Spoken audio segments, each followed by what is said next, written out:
चिश्तिया से खबर शामिल करते हैं हमारे ब्यूरो चीफ जनूबी पंजाब हाफिज मोहम्मद बशीर की रिपोर्ट के मुताबिक दुनिया में वही लोग अच्छे होते हैं जो आते हैं काम दूसरों के। जिला बहावल नगर में एक जिम्मेदार ऑफिसर सीईओ हेल्थ डॉक्टर रियाज मस्तोई से चेयरमैन पंजाब जफरुल्लाह की इनके दफ्तर में एक अहम नशिस्त हुई। चेयरमैन ने इनको जिलाई ओहदे पर नई जिम्मेदारी संभालने पर मुबारकबाद दी और फूलों का गुलदस्ता पेश किया। दौरान गुफ्तगू सीईओ हेल्थ ने कहा कि आप बड़े मोहतरम और कौमी सोच रखने वाले जर्नलिस्ट हैं।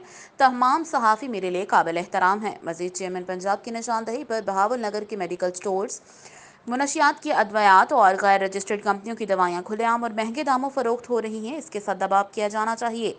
दीगर शहर के प्राइवेट हस्पतालों में इंथेज़ या नशा पिलाने वाले डॉक्टर्स ना हैं।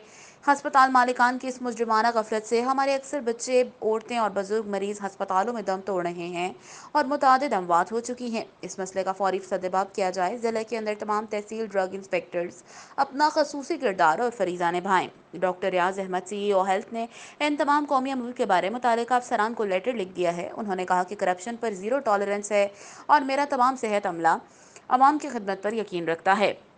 इंशाअल्लाह ताला दफ्तरों में तब्दीली आएगी, अवाम को रिलीफ मिलेगा। हाफिज मोहम्मद बशीर, जनूबी पंजाब, JN न्यूज़।